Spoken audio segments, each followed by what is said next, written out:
जब कोई समस्या बढ़कर संकट में बदलने वाली हो तो उसका सामना करने और उसे रोकने के लिए सरकार और समाज को हर स्तर पर सक्रिय हो जाना चाहिए। मगर इससे बड़ी विडंबना और क्या होगी कि दिल्ली और देश के अन्य शहरों में प्रदूषण के चरम स्थिति में पहुंचने के बावजूद न तो सरकारों को पर्याप्त सक्रियता बरतने की ज़रूरत लग रही है, न आम लोगों को इस बात की फिक्र है कि इसका खामियाजा उन्हें किस तरह भुगतना पड़ेगा। दिल्ली में पिछले कई दिनों से धुंध और धुएं की वजह से लोगों को सांस तक लेने में दिक्कतें होने लगी थी। हालात ऐसे थे कि लोगों के लिए घर से बाहर निकलना भी जोखिम भरा हो गया था। मगर दिवाली से एक दिन पहले हुई बारिश की वजह से मौसम में काफ़ी राहत देखी गई। आसमान साफ हो गया था और वायु गुणवत्ता में भी काफ़ी सुधार आया। प्रकृति की अचानक मेहरबानी से मिली इस स्थिति को संभालने की ज़रूरत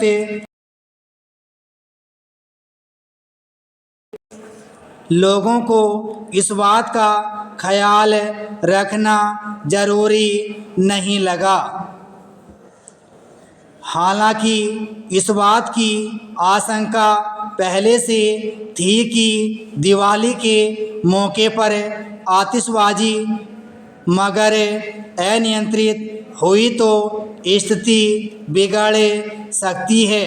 मगर अगले दिन दिल्ली में वायु गुणवत्ता सूचकांक और प्रदूषण की जैसी तस्वीर सामने आई, उससे यह एक बार फिर साफ हुआ कि लोग अपनी सेहत के सामने खड़ी चुनौती के बावजूद क्षणिक खुशियों को काबू में रखने को तैयार नहीं हैं। प्रतिबंध के बावजूद इस बार जितने बड़े पैमाने पर आतिशबाजी हुई उसका नतीजा अगले दिन देखने को मिला। गौरतलब है कि दिवाली के दिन शाम को दिल्ली में वायु गुणवत्ता सूचकांक लगभग 200 के आसपास था, मगर अगले दिन यह फिर 400 पर पहुंच गया। यह हालत देश के ज़्यादातर मुख्य शहरों की थी। दिल्ली और मुंबई सहित कुछ शहरों में वायु गुणवत्ता बहुत खराब श्रेणी में पहुंचने के साथ साथ ध्वनि प्रदूषण के भी पुराने आंकड़े ध्वस्त हो गए। यह समझना मुश्किल है कि जब प्रदूषण की वजह से आम जनजीवन बाधित रहा है, बहुत सारे लोगों के लिए सांस लेना मुश्किल हो रहा हो, सेहत संबंधी कई गंभीर चुनौतियां पेश आ रही हैं, उसे और बिगाड़ने में लोग कैसे उत्साह से हिस्सा लेते हैं। जाहिर है यह प्रदूषण जैसे मसले पर जागरूकता के घोर अभाव और समस्या के हल को लेकर निहायत असंवेदनशीलता का ही सूचक है कि अपने सामने खड़े संकट को कम करने के बजाय लोग उसे बढ़ाने में जुटे हैं। विराम चिन्ह। अध्यक्ष महोदय, दिल्ली विश्वविद्यालय के बाद बनारस हिंदू विश्वविद्यालय भी अनिश्चित काल के लिए बंद कर दिया गया। शिक्षा मंत्री ने संसद के दोनों सदनों को सूचित किया कि सरकार धमकियों और आंदोलनों के आगे घुटने नहीं टेकेगी। छात्रों के उत्पात का समर्थन नहीं किया जा सकता और न यह उचित है कि सरकार या विश्वविद्यालय के प्रबंधक तोड़फोड़ करने वालों से समझौता करें।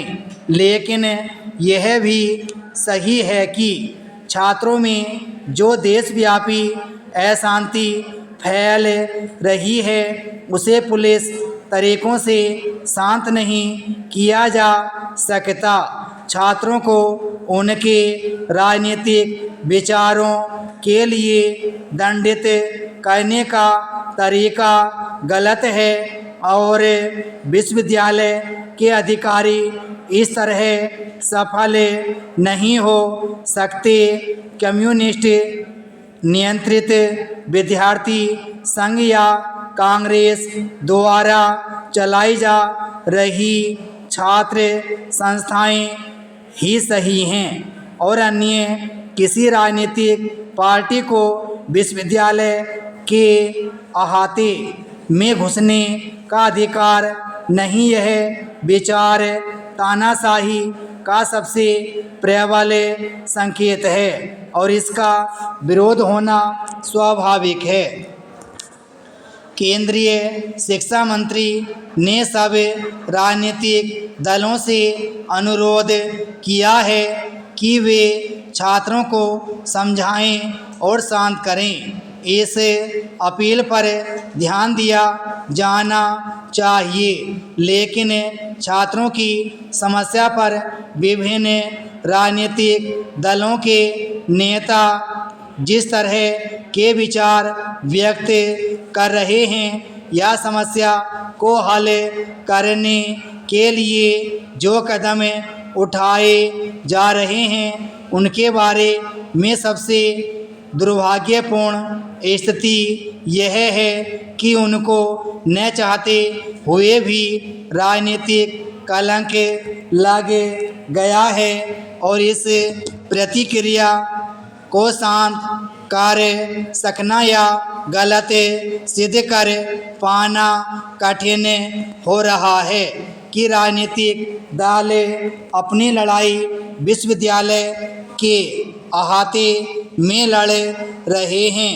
छात्र आंदोलन पिछले कई वर्षों से जिस तरह चल रहा है और एक दल अपने पैर जमाने की जिस तरह कोशिश कर रहा है और इन प्रयत्नों के परिणाम स्वरूप जो टकराव हो रहे हैं, विश्वविद्यालय के प्रबंधकों को उनके समझकर समस्या का हल निकालना होगा। लेकिन ऐसा नहीं हो रहा। राजनीति अब छात्रों तक ही सीमित नहीं बल्कि अध्यापकों में भी फैल रही है। अध्यापकों में ज़बरदस्त खींचातानी मची है जिसे उपकुलपति भी महसूस कर रहे हैं कि यह रोग असाध्य है और वे ऐसे डॉक्टर नहीं कि इस रोग का इलाज कर सकें, तो फिर कौन इसका इलाज करेगा। मेरे विचार से अगर विद्यार्थियों को न्यायोचित मांगों को शीघ्र मान लिया जाए और विश्वविद्यालय के मामलों में राजनीतिक हस्तक्षेप न हो तो ऐसी स्थिति पैदा नहीं होगी जिसकी वजह से सरकार को अथवा विश्वविद्यालय के अधिकारियों को कठिनाई का सामना करना पड़े। विराम स्टॉप।